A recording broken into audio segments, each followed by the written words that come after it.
December 5th, 1848. James K. Polk stands before Congress to deliver his final State of the Union address, a victory lap for an almost flawless presidency. But Polk still has one more piece of good news to give the American people. Rumors have been swirling that gold was discovered in California. Polk has in his hand a report from the military governor, which he summarizes like this, quote, "The explorations already made warrant the belief that the supply of gold is very large, and that gold is found at various places in an extensive district of country. Nearly the whole of the male population of the country have gone to the gold districts. Ships arriving on the coast are deserted by their crews, and their voyages suspended for want of sailors." End quote. California had only been part of the United States since that spring, and now it turned out to be completely full of gold. It really seemed like James K. Polk's America simply couldn't lose. But 6 months from now, Polk will be dead. And 12 months from now, the United States will stand at the precipice of a series of interrelated crises that will end in the bloodiest, most devastating war in American history. Last time, we discussed Polk's many accomplishments. Now, we see the unintended consequences. News of Polk's announcement spread like wildfire. Tens of thousands of white Americans and a smaller number of black Americans traveled to California to try their luck in the gold fields. But they were not the only ones. The gold rush attracted people from as far away as South America, Australia, and even China. That last one is worth talking about for a second, because this is the first time that Asian people really showed up in the United States in large numbers. By 1851, something like 25,000 Chinese people lived in California. Their language, clothing, and physical appearance all set them apart from the other various ethnic communities in California. In time, Americans would come to view these Chinese immigrants kind of like they did the Irish, as unwelcome outsiders whose primary social value was as a source of cheap, disposable labor. Now, California also had an existing population of Native Americans as well as Mexicans who had recently become US citizens thanks to the Treaty of Guadalupe Hidalgo. However, the new settlers massively outnumbered these two groups.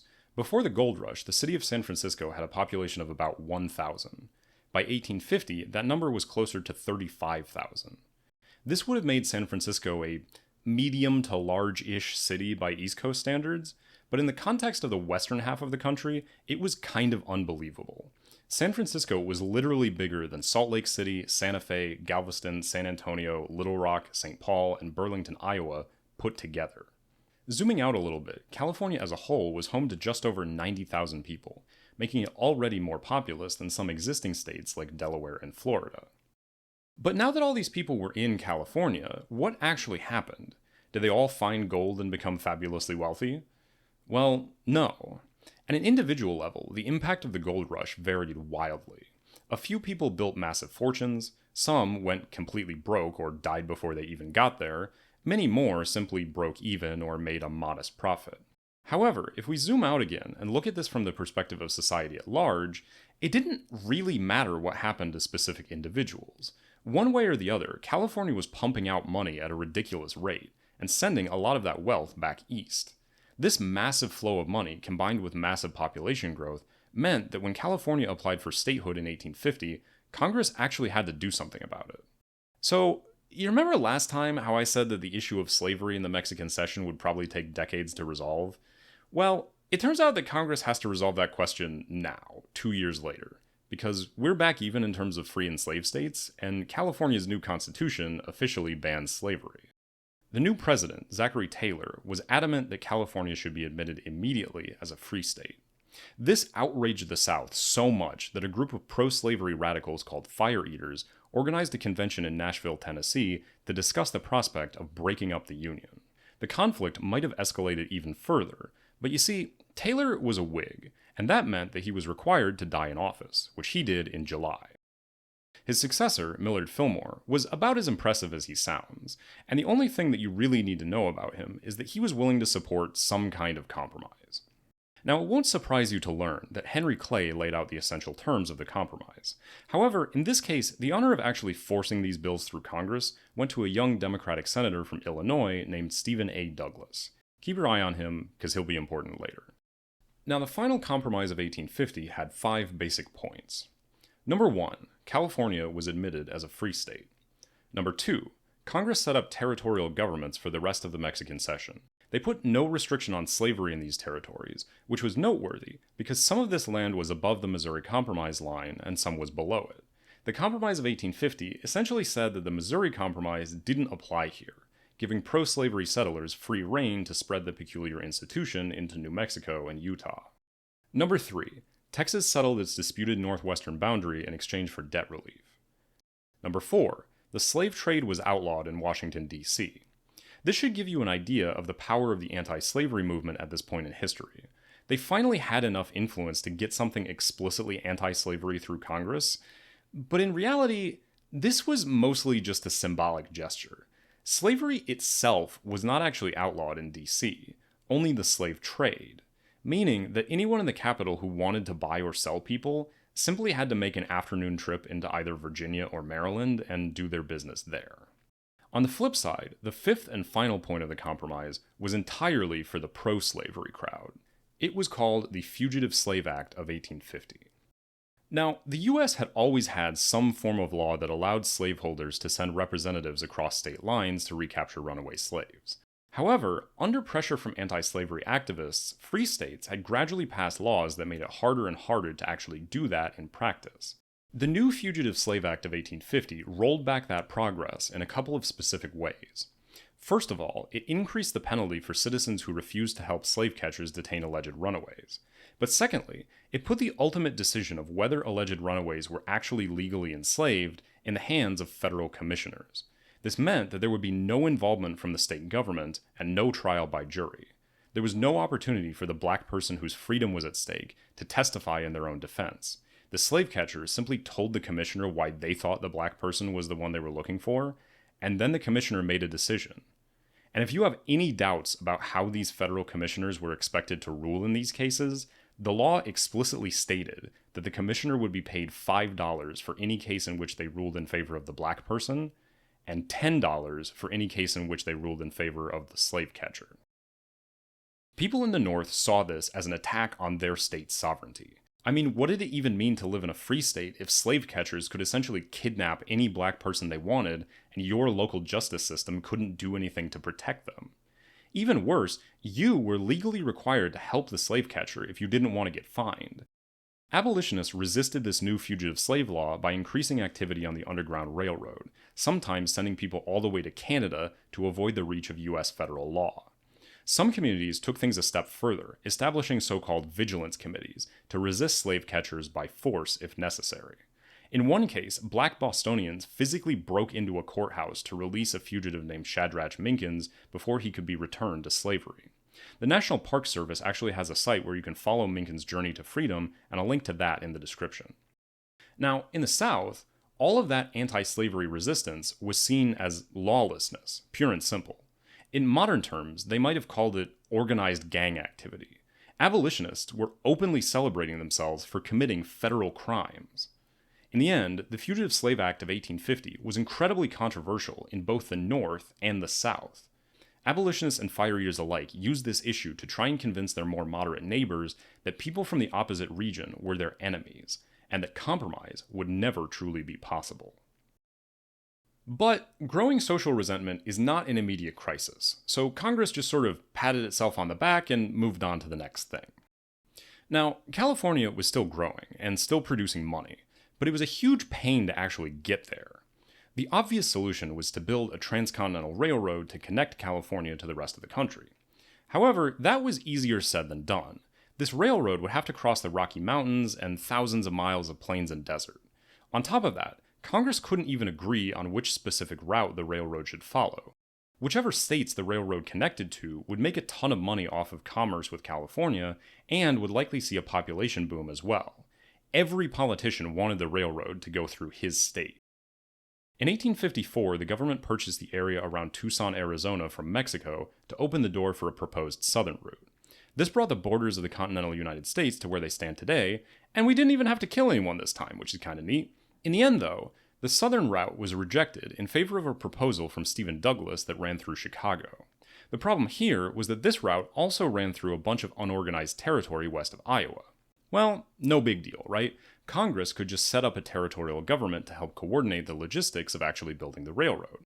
But it turned out that most of the people in this area were from free states, which meant that if the Nebraska Territory became a state, it would probably be a free state.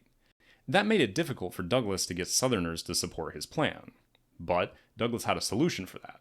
He simply divided the territory in two, calling the northern part with all the free staters Nebraska, and the largely unsettled southern part Kansas.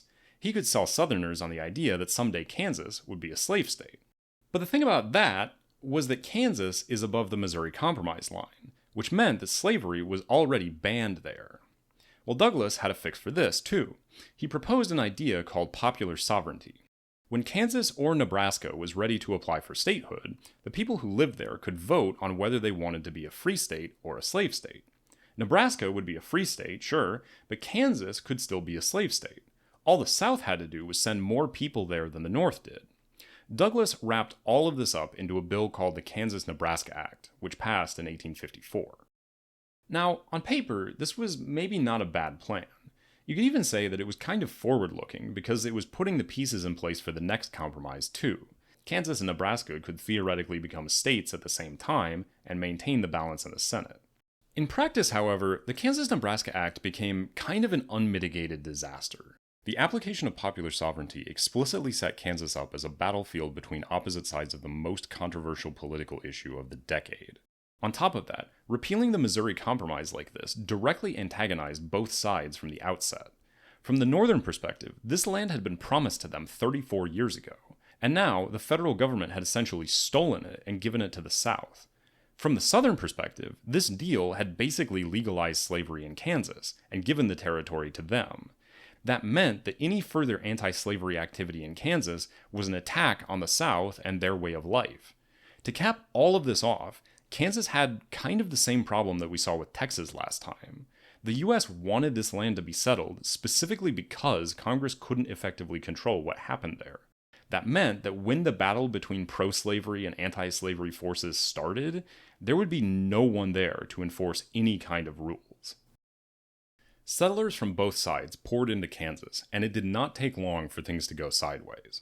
In March of 1855, a group of about 5,000 so-called border ruffians, that is, pro-slavery people who lived in Missouri, crossed the border to vote illegally and sway the territory's first major election in favor of slavery. President Pierce, this is Franklin Pierce. He's the president now. He kinda sucks. He responded to the governor's complaints about the fraudulent elections by simply replacing him with a new governor, someone who was more willing to enforce pro-slavery policies. The Free Staters who actually lived in Kansas understandably denounced these actions and set up their own anti-slavery government for the territory. By the following May, the tension of having two competing governments reached a boiling point. A group of border ruffians who had been deputized by the pro-slavery government marched into the Free State city of Lawrence, Kansas, carrying a banner marked "Supremacy of the White Race." They destroyed anti-slavery printing presses, looted the town, and burned several buildings to the ground. That same month, back in Washington, Senator Charles Sumner delivered a speech called "The Crime Against Kansas," which denounced the hypocrisy of Southerners who pretended to be chivalrous gentlemen while supporting the horrific violence that maintained and spread the institution of slavery. 3 days later, South Carolina Representative Preston Brooks walked into the Senate chamber and beat Sumner senseless with a cane.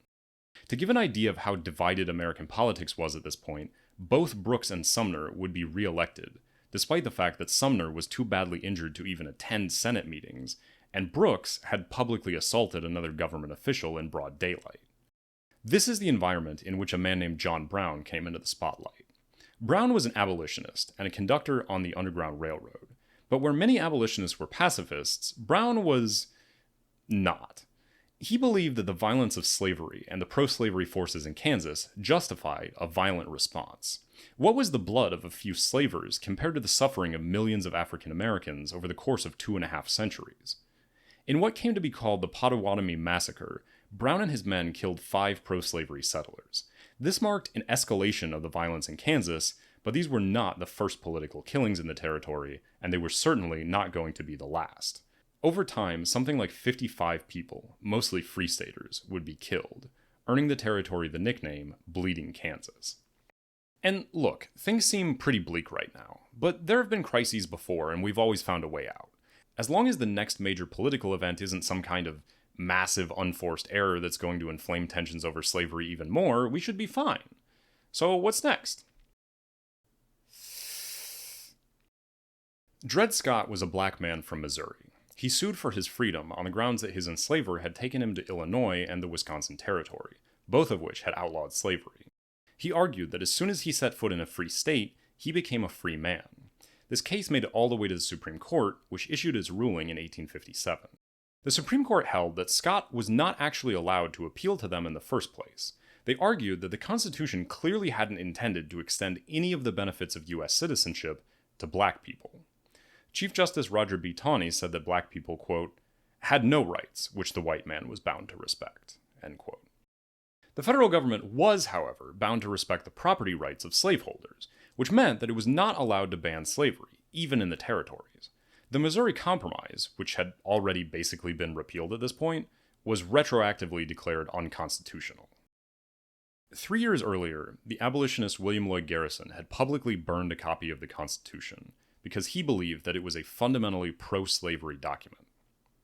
As of 1857, the Supreme Court of the United States officially agreed with him. They just thought that was a good thing. As far as they were concerned, they had finally solved the slavery question once and for all. Slavery is good. Go home and shut up about it. Now, up to this point, I've mostly talked about abolitionism in the context of grassroots activism, petition campaigns, vigilance committees, things like that. Part of the reason for this is that neither the Democrats nor the Whigs were willing to risk losing potentially all of their Southern voters over what they saw as ultimately kind of a fringe issue. Both parties had a handful of anti-slavery politicians, but if people wanted an entire anti-slavery party to vote for, they were going to have to build one from scratch. The first attempt to do that came in 1840 with the Liberty Party. They were not incredibly successful, but in 1848, the dispute over what to do about slavery in the Mexican Cession provided them with a new opportunity. The Liberty Party evolved at this point into the Free Soil Party, which was able to peel off support from the anti-slavery wings of the two larger parties. They brought in well-known politicians like Martin Van Buren from the Democrats and Charles Sumner from the Whigs. In 1854, amid the backlash to the Kansas-Nebraska Act, the Free Soil Party evolved for the final time into the Republican Party. Republicans were vehemently opposed to any expansion of slavery. Their basic pitch was that the heart of American democracy was the ability for white men to advance socially, buy property, and control their own labor. None of that would be possible if the country was overrun by slave plantations owned by just a few wealthy planters. By 1856, the Whig Party had essentially collapsed, and Republicans had absorbed most of their support in the North.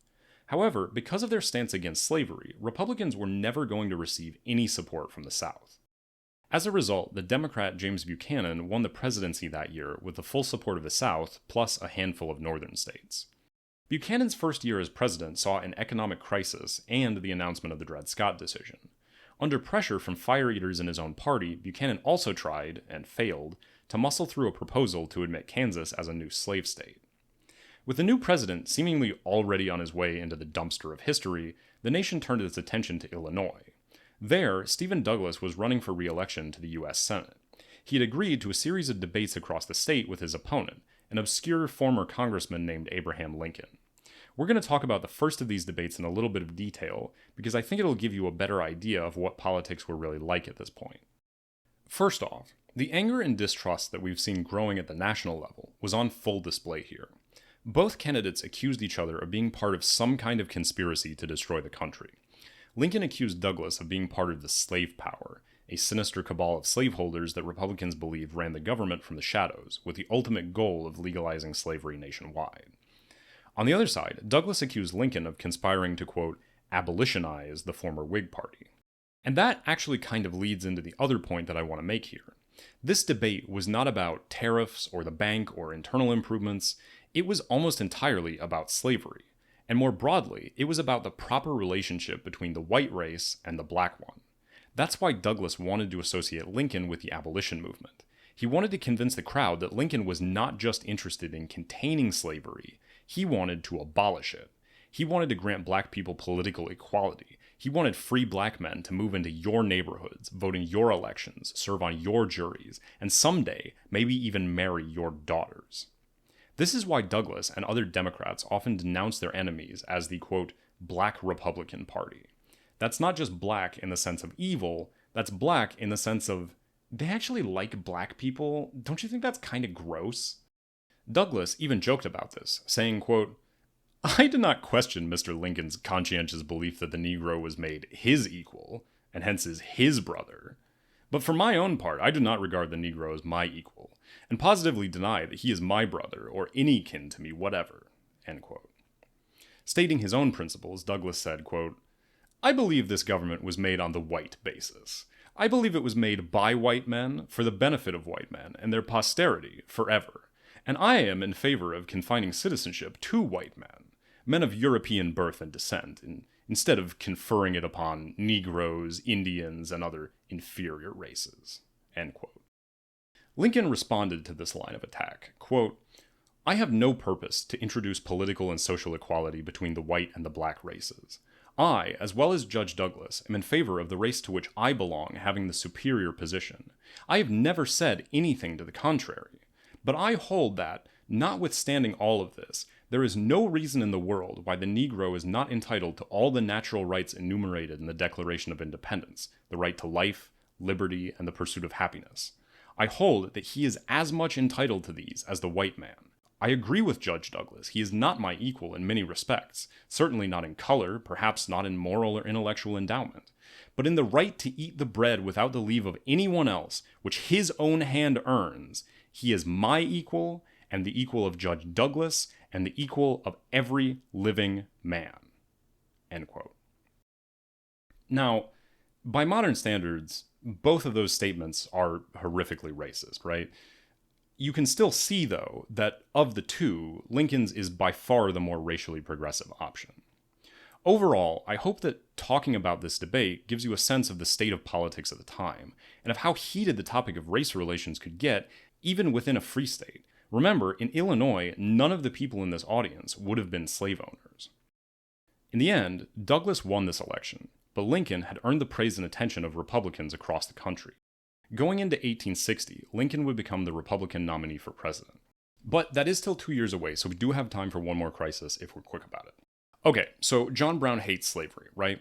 Well, he's back, and he's got a plan for how to strike a fatal blow against slavery in the South once and for all. What he wants to do is seize control of the federal arsenal in Harper's Ferry, Virginia. He plans to take the weapons and ammunition that are stored there and distribute them to the local enslaved population so that they can help free themselves.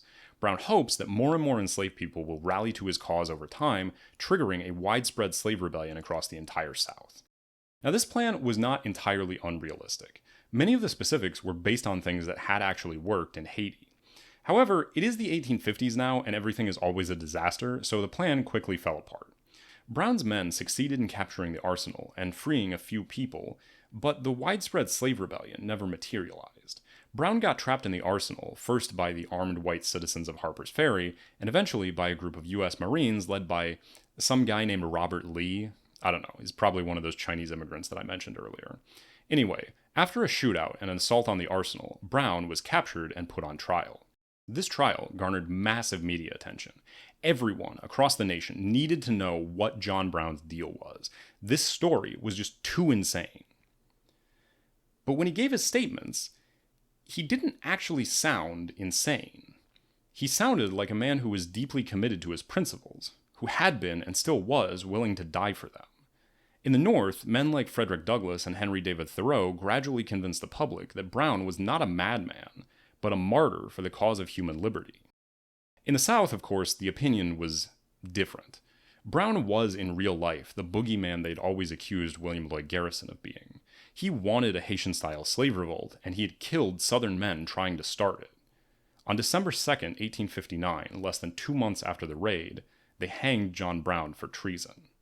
As he went to the gallows, Brown left a note that read, quote, I, John Brown, am now quite certain that the crimes of this guilty land will never be purged away, but with blood. End quote. So that was the environment going into the election of 1860. Anger, distrust, no desire for compromise on either side. There was only one man who might have a chance to find a middle ground and potentially unify the country. Unfortunately, Henry Clay had been dead for 8 years, so the best they could do was Stephen Douglas. Douglas was not able to unify the country, or, in fact, even his own party. Pro-slavery elements in the Deep South broke away to run John C. Breckinridge instead. The Democratic Party had been one of the few remaining institutions that could plausibly draw support from both the North and the South. But like everything else, it was now fragmented along regional lines because of the issue of slavery. In the end, this chaos among the Democrats didn't actually affect the outcome of the election. Because of the way the Electoral College works, it didn't matter that Lincoln only got 40% of the popular vote. It didn't matter that he received literally 0 total votes from 10 southern states. He had won majority support across the North, and that was good enough to win the presidency. For Southerners, this was the final straw.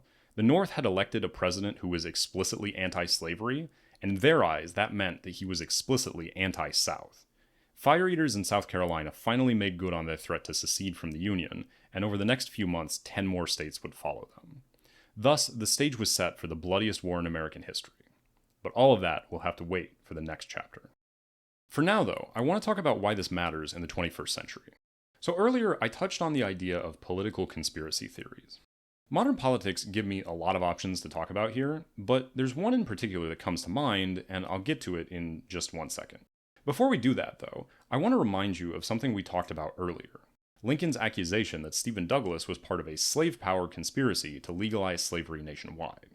To hear Lincoln tell it, Douglas had worked in perfect coordination with Roger Taney to plan exactly how the Kansas-Nebraska Act would lead into the Dred Scott decision, and how that would lead to some upcoming third action that was going to finally push slavery back into the free states. The reality, however, was slightly more complicated. Douglas was not working directly with Roger Taney. It just looked that way because he had advanced so much pro-slavery legislation in the 1850s, not just Kansas-Nebraska, but the Fugitive Slave Act too. The thing was, Douglas wasn't doing that because he loved slavery.